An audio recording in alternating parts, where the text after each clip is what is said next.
कर रहल छी। एखन हम सब छी बेनीपुर प्रखंड के शिवराम गांव में, और एहि गांव में जे छै से गामक जे जतेक भी बेटी सब छलथि या नवविवाहित बेटी सब, हुनका सबके एखन जे छै से बहुत बड़का जे छै से पाबनि चलि रहल छै। मिथिलांचल के सब पाबनि प्रसिद्ध छै, ताहिमे मधुश्रावणी सबसँ पैघ पाबनि मानल गेलैया। जतेक भी नवविवाहित सब छथि हुनकर सबके, चूंकि 15 दिन के पाबनि छै और एहि पाबनि में बहुत नियम निष्ठा से रहऽ पड़ै छै, अनून खाय पड़ै छै, बहुत रंग के बातचीत छै।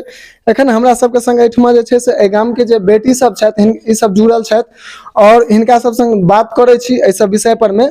बता दीजिए, शिवराम के राम जानकी मंदिर पुवारि टोल में एखन हम सब छी और एहिठमा जे छै से हमरा संग एखन पबनैतिन सब छथि जे सब डाली लऽ कऽ एहि बेर जे छै से नवविवाहित छथि और किछुए दिन भेलनि हन विवाह के, और एहि साल ई सब मधुश्रावणी पाबनि पूजि रहल छथि। तो हिनका सबके संग जे छै से पहिले परिचय लऽ लै छी हिनकर सब गोटा के।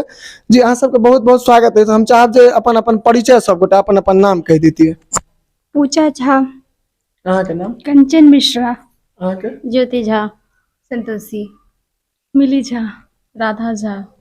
ई जे पाबनि एखन भऽ रहल छै, मानि लिअ जते एखन आधुनिकता और पहिलुका जतेक भी विध व्यवहार छलैया, आदमी सब पुरान चीज सबके बिसरि रहल छै। ताहि के अनुसार अहाँ सबके की लागि रहल यऽ? मानि लिअ अहाँ सब जे एखन ई पाबनि पूजि रहल छी से ई लगातार जे छै से हेबाक चाही या फिर एकरा उठा कऽ देबाक चाही? हेबाक चाही। एहिसँ जे छै से अपन संस्कृति के झलक एकटा देखाइ छै। एहि पाबनि में और की सब होइ छै? मानि लिअ 15 दिन के जे पाबनि छै ताहिमे की सब होइ छै? बहुतेक नियम होइ छै, जेनामे सबसँ मान्यता छै जे विषहारा के पूजा करल जाइत छथि, और हमसब जेनाकि जते भी नवविवाहित भेला ओ सब अपन नियमसँ जते भी किछु आबै छै हुनका ओतऽसँ मतलब ससुरालसँ, ओएह खाय पड़ै छनि हुनका सबके। ओएह सबकिछु ओतैये के होयके चाही। और बहुत लोग के ओतऽ मतलब नियम छनि जे जतऽसँ ओतुका जे रीत छै ओ एतऽ कयल गेल। जेनामे कतेक लोक के मतलब ससुराल में नमक खायल जाइ छै, कतेक लोक के ससुराल में नहि नमक खायल जाइ छै। ओहि हिसाबसँ बहुत लोक एहनो रहै छथि जे पाबनि में नमक, जिनका ससुराल से आबै छै ओ नमक खेलथि और जिनका नहि एलथि ओ अनून करै छथि। एहिठमा हमसब एकटा चीज और अहाँ सब संगे जानना चाहब, जे चूंकि एहिमे हमसब जखन जहाँ तक सुनलियै या जे 15 दिन के बाद जे टेमी दगाई छै, एहिसँ बहुत आदमी के डर सेहो होइ छै। तऽ कि अहूँ सबके जे छै से मानि लिअ डर, अहूँ सबके डर या मन में की? नहीं हमरा सबके नहीं डर यऽ।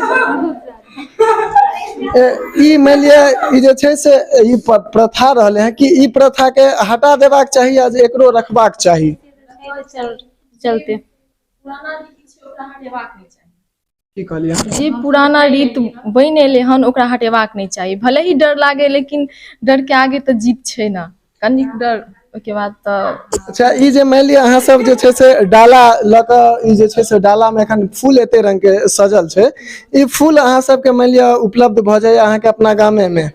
गाम में एतऽसँ तोड़ू या हुनका पेड़सँ, ओहि चाची के पेड़सँ, ओहि दादी के पेड़सँ या ओहि बाबा के बागसँ एना तोड़ल जाइ छै। एहिमे कहल जाइ छै जते भी मतलब चोरी कऽ के तोड़ू या फिर हुनका हिनका से तोड़ू ओते नीक होइ छै। एहि दुआरे अपना रहैत लोक दोसर में तोड़ै छै।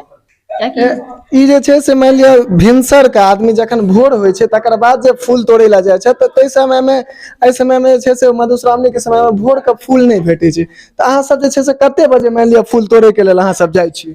4 साढ़े 4। 4 साढ़े 4 बजे जाइ छी।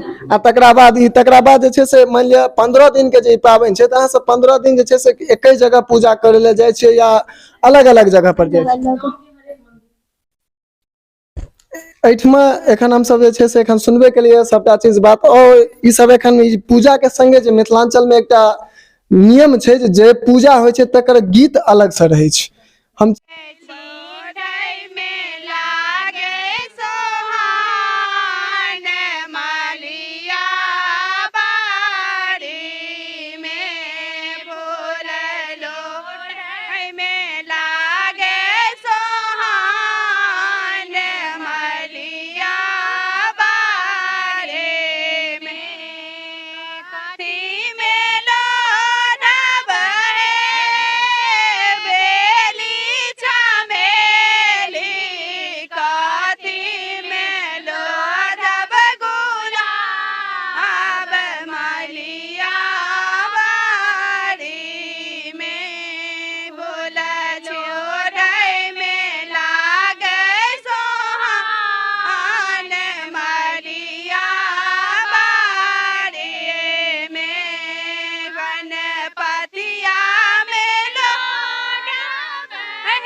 एखन मंदिर से जे छै से ई सब फूल लोड़ के चल रहल छथि रास्ता पर में।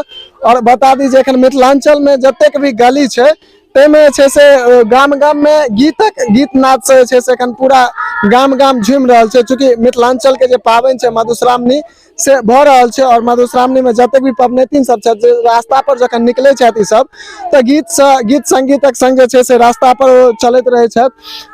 बहुत नीक लागे छै। ई विधि विधान जे छै से सिर्फ और सिर्फ मिथिलांचले में छै, एहन कतौ और नहीं भेटे छै देखे के लेल। पाछू अहाँ सब सुनि रहल छै जे कतेक नीक नीक गीत नाद एखन जे छै से भऽ रहल छै।